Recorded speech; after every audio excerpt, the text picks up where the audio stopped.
నమస్కారం. The digital news కి స్వాగతం. ఈనాటి ముఖ్యాంశాలు. రాష్ట్ర వార్తలు. తెలంగాణ అండ్ ఆంధ్రప్రదేశ్. హైదరాబాద్లో జరగనున్న తెలంగాణ రైజింగ్ గ్లోబల్ సమిట్ ఏర్పాట్లపై ముఖ్యమంత్రి రేవంత్ రెడ్డి గారు అధికారులతో సమీక్ష నిర్వహించారు. డిసెంబర్ 9న విజయ్ దివస్ ఘనంగా నిర్వహించాలని పిలుపునిచ్చారు. తిరుమల తిరుపతి శ్రీవారి వెంకటేశ్వర దర్శనానికి సంబంధించిన టోకన్లను టీటీడీ విడుదల చేసింది. ఏపీ ఉప ముఖ్యమంత్రి పవన్ కళ్యాణ్ ఉడిపి శ్రీకృష్ణ దేవాలయాన్ని సందర్శించారు.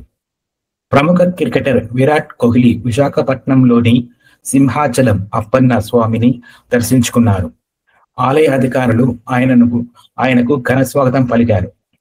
ఇండిగో విమానయ సంస్థలో తలెత్తిన సంక్షోభం కారణంగా హైదరాబాద్తో సహా పలు ప్రాంతాల నుండి విమాన సర్వీసులు రద్దయ్యాయి. దీనివల్ల ప్రయాణికులకు తీవ్ర ఇబ్బందులు ఎదుర్కొన్నారు. జాతీయ వార్తలు. గోవాలోని ఒక నైట్ క్లబ్ లో భారీ అగ్ని ప్రమాదం సంభవించింది. సిలిండర్ పేలుడు కారణంగా సుమారు 23 మంది పైగా మరణించినట్టు ప్రాథమిక సమాచారం. పైలట్ల కొరత లేదా సాంకేతిక కారణాల వల్ల ఇండిగో దేశవ్యాప్తంగా దాదాపు 650కి పైగా విమానాలను రద్దు చేసింది.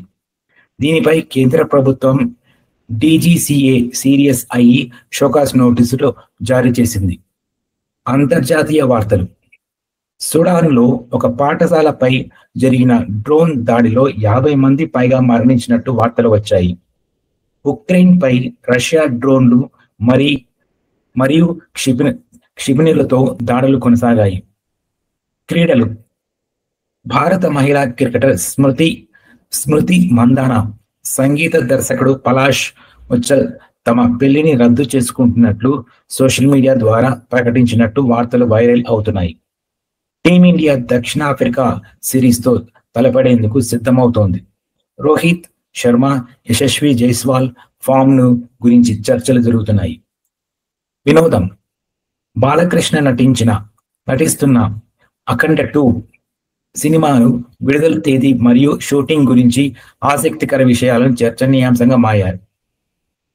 బాలీవుడ్ హీరో సల్మాన్ ఖాన్ రేపు హైదరాబాద్కు రానున్నట్లు సమాచారం. వాణిజ్యం.